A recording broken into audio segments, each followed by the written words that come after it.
घरों को डूबने से बचा ले। या अल्लाह इन बच्चों को बेघर होने से बचा ले। या अल्लाह इन बूढ़े माँ बाप। अस्सलाम वालेकुम रहमतुल्लाहि वबरकातुहू। दोस्तों, आपने ये ख़बर सुनी होगी और नहीं सुनी होगी तो आपको सुना देता हूँ। बहुत ही ज़्यादा अफसोस के साथ ये ख़बर आप तक सुनानी पड़ रही है कि उत्तराखंड के हल्द्वानी में ये मामला पेश आया, जहाँ हुकूमत की तरफ से ये हुक्मनामा मिला कि वहाँ की बस्ती को जो है उजाड़ दिया जाए, उनके घर को ज़मीं बोस कर दिया जाए और उत्तराखंड के जो हल्द्वानी इलाक़े में जो आबादी है वो तकरीबन 4365 की आबादी वहाँ पे कायम है और उनमें ज़्यादातर अक्सरियत जो है वो मुसलमानों की है।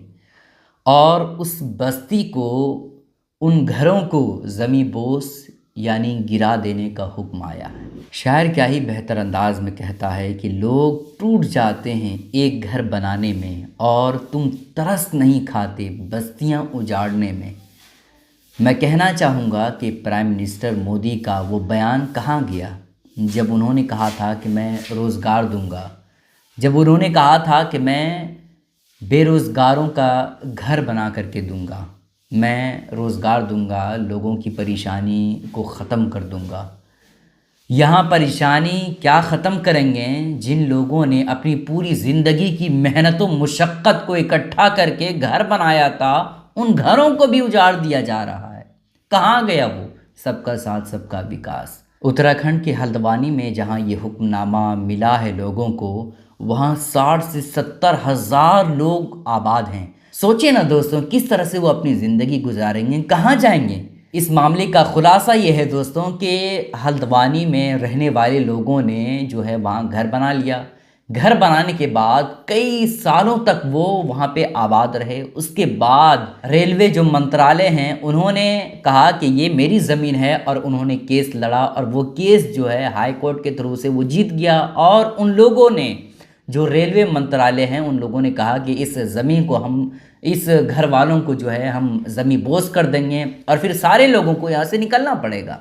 भाई उस वक्त रेलवे मंत्रालय कहाँ गए थे जब पूरा घर बन रहा था, जब पूरे इलाके आबाद हो रहे थे? उस वक्त रेलवे मंत्रालय कहाँ गए थे? क्या कोई ज़मीन के नीचे मर गए थे? क्या जब उनकी ज़मीनों पर घर बन रहे थे तो वो सो रहे थे? और भाई उत्तराखंड के हल्द्वानी में जो लोग रह रहे हैं उन लोगों के घर को उजाड़ने का क्यों हुक्म दिया गया है? भाई उत्तराखंड में जो लोग आबाद हैं उन लोगों के घर को क्यों तोड़ा जा रहा है? उन लोगों के घर को तोड़ा जाता जिन लोगों ने वहाँ रहने की परमिशन दी, जिन लोगों ने पैसे लेकर के ये कहा कि ये हमारी ज़मीन है, आप रह सकते हैं, उनके घर को तोड़ा जाता, उन पर कार्रवाई होती। लेकिन उन लोगों के घर को तोड़ा जा रहा है जो लोग पैसे दे करके ये समझ बैठे कि ये अब हमारी ज़मीन हो गई। और उस वक्त रेलवे मंत्रालय भी कहीं मर गए थे, उस वक्त कुछ नहीं कह रहा था। जब घर मुकम्मल तौर पर बन गया, कई सालों तक वहाँ रह चुके, उसके बाद अब ये मामला आया। लेकिन दोस्तों, वहाँ के लोग अल्लाह से फरियाद कर रहे हैं और हुकूमत से मांग कर रहे हैं कि हम कहाँ जाएंगे? हमारी पूरी ज़िंदगी यहीं पे है, हमारी मस्जिदें यहीं पे है, हमारा घर यहीं पे है, हमारा पूरा ख़ानदान यहीं पे है, हम कहाँ जाएंगे? लेकिन दोस्तों, उनमें कुछ गयूर मुसलमान हैं, कुछ अक्लमंद और कुछ ख्याल रखने वाले मुसलमान हैं जो इस मामले को सुप्रीम कोर्ट तक पहुँचाए हैं और वो इस उम्मीद में बैठे हैं कि शायद कोई सुप्रीम कोर्ट से कोई अच्छी खबर आ जाए और हमें यहाँ पे रहने की इजाज़त मिल जाए। लेकिन दोस्तों, हम उन गयूर मुसलमानों से ये कहना चाहेंगे कि आप कहाँ सोए हुए हो? जो आपकी अक्लमंदी बड़ी बड़ी पार्टियों में दिखती है, क्या आपको ये नज़र नहीं आ रहा है कि हमारी मुस्लिम माएँ, बहनें, बच्चियाँ और बहनें किस कदर परेशान हैं? ठंडी के मौसम में किस कदर आवाज़ें पुकार रहे हैं, आपके इंतज़ार में हैं कि कोई भी ऐसा मुस्लिम रहनुमा आ जाए जो हमारी मदद करे। क्या आपको ये ख्याल नहीं आता है कि हम उनकी मदद करें? बड़ी बड़ी पार्टियों में तो शौक़ से आप मदद करते हो, शौक़ के साथ अपना वक्त देते हो। क्या अभी आपका वक्त उन मुसलमान बच्चियों के लिए नहीं है? हम उन गाज़ियों से कहना चाहेंगे जो अपने इलाके के फ़ातेह हैं, अपने इलाके के गाज़ी हैं, अपने इलाके के جو سب سے زیادہ جانے مانے جاتے ہیں، کیا ابھی وقت نہیں ہے آواز بلند کرنے کی؟ کیا ابھی یہ وقت نہیں ہے کہ آپ جو ہے ان مسلم مائیں بہنوں کے ساتھ آوازوں کو بلند کریں؟ یہ وقت نہیں ہے کہ خانقاہیں، جو بڑی بڑی خانقاہیں ہیں، وہ خانقاہیں ان کی مدد کے لیے اٹھے؟ کب یہ غازی کہلانے والے لوگ کب ان کی آوازوں کو بلند کریں گے؟ یاد رکھیں دوستوں، اگر اسی طرح سے ہم لوگوں کی حالت رہی نا تو وہ وقت دور نہیں کہ جس طرح سے فلسطین کے ساتھ ہوا، فلسطین کے ساتھ ایسا ہی ہوا کہ وہاں کے جو شہری لوگ تھے، دوسرے علاقے کے لوگ تھے، وہ یہود و نصارہ جو ہے وہاں کے قابض ہو گئے، اور جو وہاں فلسطین میں رہنے والے تھے ابھی ان کو دوسرے شہروں کی طرح رہنا پڑ رہا ہے، اپنے ملک کی طرح انہیں نہیں رہنے دیا جا رہا ہے، کیونکہ وہ باہر سے آ کر کے قابض ہو گئے اور وہاں پر قبضہ کر لیا۔